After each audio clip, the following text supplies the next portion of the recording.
Welcome back to the class. कल हुए हैं कितने 23 क्वेश्चन, आज 24वां देखो। 1 अप्रैल 2012 को सिनो वाइट लिमिटेड ने 100 रुपये वाले 5008% ऋण पत्र 5% बट्टे पर निर्गमित किए, जो लाभों में से 10% प्रीमियम पर शोधनीय हैं। ऋण पत्रों के निर्गमन एवं शोधन के समय की जर्नल प्रविष्टियां अवलिखित कीजिए। यदि ऋण पत्रों का 5वें वर्ष के अंत में एक मुश्त शोधन किया जाता है, संचालक मंडल ने तय किया कि ऋण पत्र शोधन संचय के लिए राशि लाभ में से हस्तांतरित की जाएगी। है तो क्वेश्चन पहले जैसा, लेकिन इस बार जो अमाउंट तुमको चाहिए वो अमाउंट तुमको ट्रांसफर करनी पड़ेगी। इससे पहले करते थे ना कैपिटल रिडम्पशन रिजर्व में, इस बार करना पड़ेगा डिवेंचर रिडम्पशन रिजर्व में। कहाँ से? लाभ में से। ठीक है, देखो कैसे करेंगे क्वेश्चन। क्वेश्चन नंबर 24, और उसने बोला है कि इशू की एंट्री अलग बनानी है और रिडम्पशन की एंट्री अलग बनानी, दोनों एंट्री अलग अलग बनाएंगे। क्या कोई डेट दे रखी है क्वेश्चन में? 1 अप्रैल 2012। तो पहली जो एंट्री रहेगी वो रहेगी 1 अप्रैल 2012। Journal entry in the books of आप लिख लेंगे जो भी कंपनी का नाम है ना। चलिए, तो पहले इशू की एंट्री करेंगे। मैंने अभी लास्ट टाइम एंट्री तुमको बताई थी, 6 एंट्री जो बताई थी, उनमें से एक एंट्री यहाँ आने वाली है।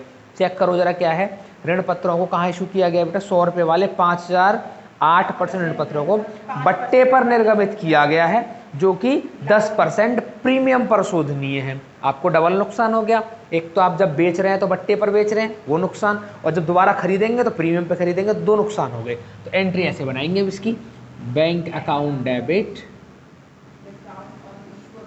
हाँ, अगली एंट्री बनेगी discount on issue of debenture account debit, और एक लॉस हुआ है हमको, loss on redemption of debenture लिख सकते हैं, इश्यू ऑफ डिवेंचर लिख सकते हैं, दोनों में से कोई भी लिखें आप। और 2 में रहेगा कितना? 5% वाला डिवेंचर है, 8% डिवेंचर अकाउंट, और 2 में रहेगा security premium on redemption of debenture, ऐसे लिख सकते हैं इसको, है ना, अकाउंट। ये पूरी एंट्री बन गई है। नरेशन आप कॉपी कर लेंगे पहले जैसी। अब डिवेंचर कितने हमारे पास? 5000, 100 रुपये वाला है, तो कितने हो जाएंगे इधर? 5 लाख रुपए। रिडम्पशन का प्रीमियम कितना है? 10% का।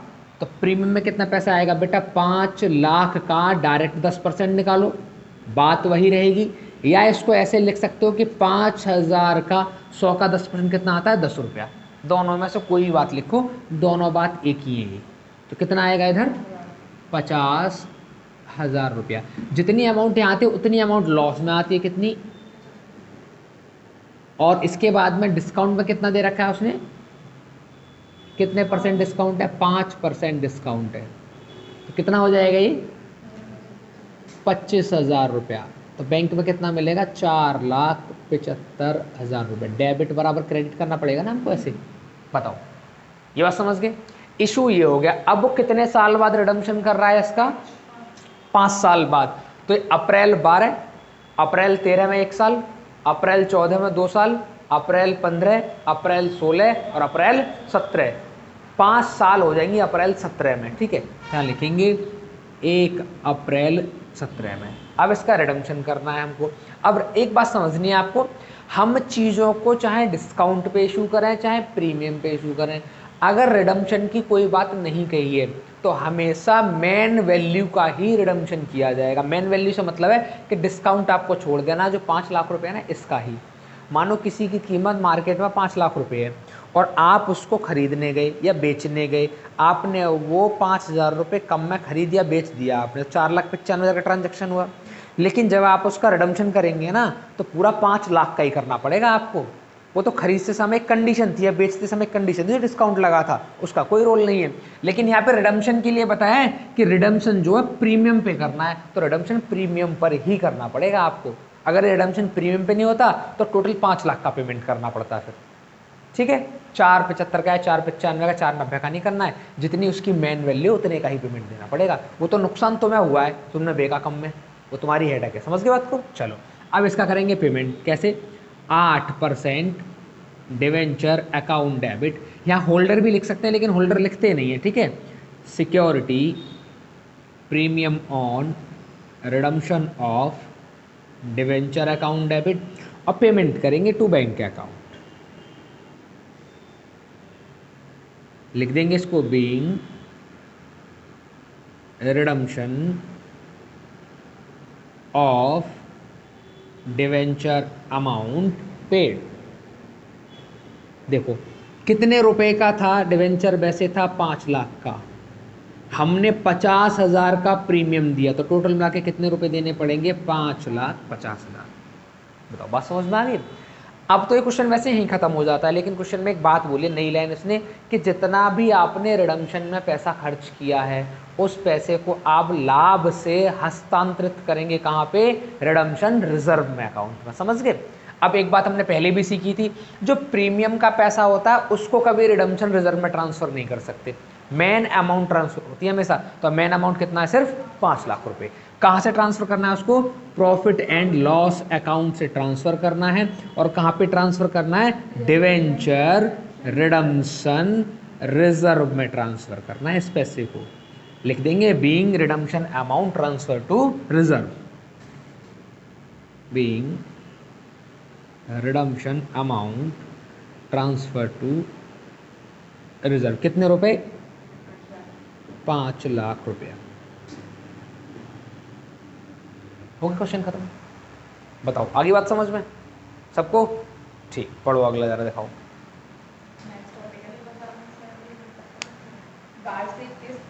25वां क्वेश्चन देखो, ये कह रहा है वार्षिक किस्त आहरण द्वारा ऋण पत्रों का शोधन। इस बार किस्तों में शोधन किया जाएगा, पहले एक बार मैं कर रहा था वो। कह रहा है दर्पण लिमिटेड ने 1 अप्रैल 2013 को 100 रुपए वाले 10,000 10% ऋण पत्रों का निर्गमन 5% बट्टे पर किया, ओके, जिनका भुगतान 5% प्रीमियम पर लाभों द्वारा किया जाना है। तो पहले तो हमको एक एंट्री बनानी पड़ेगी, डबल लॉस है इसमें, एक डिस्काउंट का एक प्रीमियम का। ऋण पत्रों का शोधन प्रत्येक वर्ष के अंत में 4 समान किस्तों में किया जाना है। दर्पण लिमिटेड की पुस्तकों में आवश्यक जरूरी प्रविष्टियां कीजिए। पकड़िए अब कैसे करेंगे। सबसे पहले थोड़ी सी इंफॉर्मेशन हमको लिखनी पड़ेगी इधर। क्वेश्चन कौन सा, 25। अब हमारे पास कितने परसेंट वाला डिवेंचर है, 10% वाला डिवेंचर है। तो 10% डिवेंचर कितने हैं, 10,000 @100 रुपये वाला, और इसका रिडम्पशन है एट प्रीमियम। कितना परसेंट, 5%। तो अमाउंट कैलकुलेट हम यहाँ से कर सकते हैं कि भाई 10,000 मल्टीप्लाई बाय 100 कितना हो जाएगा, 10 लाख रुपए। तो ये हो गई। इसके बाद में 10 लाख रुपए का 5% का प्रीमियम हो गया।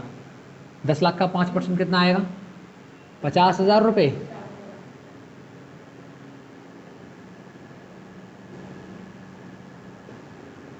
ये 2 अमाउंट हमको पेमेंट करनी है।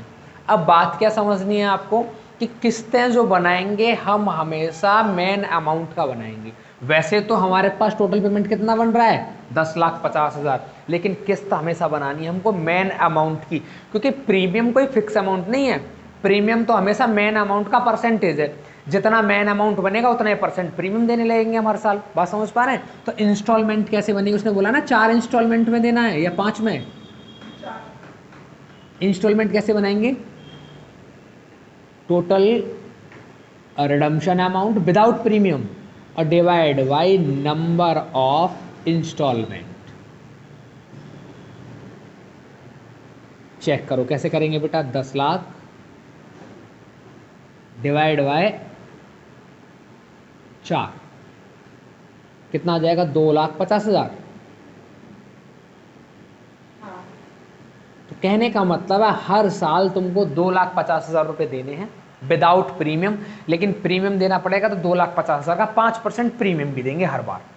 प्रीमियम अपने आप से पूरा हो जाएगा 50,000। समझ पा रहे हैं वाली बात? तो पहली एंट्री कोई डेट है क्या इसमें, किस डेट को इशू, 1 अप्रैल 2013। तो पहले तो 1 अप्रैल 2013 में एक एंट्री बनानी पड़ेगी इश्यू एंड रिडम्पशन वाली, पहली एंट्री। तो बनाएंगे इसको, bank account debit, discount on issue of debenture account debit, फिर आएगा loss on issue of debenture account debit to 10% debenture account और to security premium on redemption account. Narration आप copy कर देंगे। कितने डिवेंचर हमारे पास? 10,000 डिवेंचर हैं और 100 रुपये का एक डिवेंचर है। तो डिवेंचर कितने के हैं? 10 लाख के। प्रीमियम हम कितना दे रहे हैं? हम प्रीमियम दे रहे हैं 10,000 मल्टीप्लाई में कितने परसेंट? 5%। तो 100 रुपये का 5% कितना आएगा? 5 रुपया। तो 50,000 का हो गया प्रीमियम। जितना प्रीमियम आएगा उतना ही लॉस आएगा। कितना लॉस आएगा? 50,000 का लॉस आ गया। अब बात करेंगे डिस्काउंट की। तो 10,000 मल्टीप्लाई डिस्काउंट कितने का? 5%। ठीक है, तो इसका मतलब क्या है? 100 का 5% डिस्काउंट, तो 5 रुपये का डिस्काउंट आ गया। कितना आ गया? 50,000 का डिस्काउंट। डेबिट बराबर हमको क्रेडिट करना था, कितने आएंगे? 9,50,000 रुपया। बताओ, बात समझ में आ गई? ये तो इश्यू की एंट्री होगी। अब बोल रहा है कि 4 इंस्टॉलमेंट देनी है और प्रत्येक वर्ष के अंत में देनी है, पेमेंट करना है तुमको। तो 1 अप्रैल में शुरू हुआ तो 31 मार्च 2014 में एंट्री बनेगी। अब 1 साल बाद, पूरे 1 साल हो जाएगी ना, 12 महीने। अब देखो इधर लिखेंगे 31 मार्च 14। अब इसको पेमेंट करना है तो पेमेंट कर दो 10% debenture account debit security premium on redemption of debenture account debit, और 2 में रहेगा बेटा बैंक अकाउंट। ये इंस्टॉलमेंट पेड हो गई है। अब डिवेंचर में कितना रुपया आएगा? 250, क्योंकि हमने 4 किस्त बना रखी हैं। कितना आ गया? 250। और 250 का प्रीमियम बनेगा कितना? 5%। हर एक किस्त में 5% का प्रीमियम ऐड करना है। तो 250 का 5% निकालो बेटा, कितना आएगा? 2,50,000 का 5%, 12,500। तो हर बार तुमको 12,500 का प्रीमियम पेड करना, 4 बार में अपने आप से 50,000 हो जाएगा।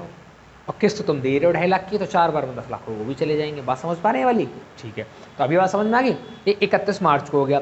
लेकिन अगर क्वेश्चन में ऐसे बोला हो कि लाभों में से पेमेंट करना है, तो जितना आपने पेमेंट दिया है वो कैपिटल रिडम्पशन रिजर्व में, सॉरी डिवेंचर रिडम्पशन रिजर्व में पैसा ट्रांसफर करना पड़ेगा। तो इसी डेट में ट्रांसफर कर दो, इधर कर देते हैं।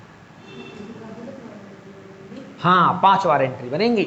अब ये फर्स्ट एंट्री बननी 1 साल की, और इस साल की 4 बार एंट्री बनानी है। ऐसी 4 साल है ना, 4 साल। पहली एंट्री नहीं बनेगी, ये वाली एंट्री रिपीट होती रहेंगी सेम अमाउंट के साथ। हाँ, ट्रांसफर वाली एंट्री बनेगी। हाँ, अब यहाँ पे क्या लिखना है हमको? Profit and loss account debit, और 2 रहेगा debenture redemption reserve account being payment transfer to debenture redemption reserve. कितने रुपए ट्रांसफर करेंगे? सिर्फ हम 2,50,000। प्रीमियम ट्रांसफर नहीं करेंगे। ये भी कब रहेगा? 31 मार्च 14 में। बताओ, यहाँ तक बात समझ में आ रही है? क्लियर एकदम बात? कोई डाउट तो नहीं? ठीक है। अब करना क्या है? ये 14 का काम खत्म हो गया। अब 15 में, 16 में, 17 में ऐसी एंट्री बनानी है। बस पहली वाली ये वाली एंट्री नहीं बनेगी, ये दोनों एंट्री कॉपी होती रहेंगी सेम अमाउंट के साथ। अमाउंट भी सेम, बस डेट चेंज करनी है। अगली बार डेट रहेगी 31 मार्च 15, फिर रहेगी इसकी 2 एंट्री, उसके बाद रहेगी 31 मार्च 16 इसकी 2 एंट्री, फिर 31 मार्च 17 इसकी 2 एंट्री। एंट्री सेम ही है, अमाउंट भी सेम ही है। क्लियर है एकदम बात? सब कुछ सेम है एकदम। कर पाएंगे वाला क्वेश्चन? ठीक है।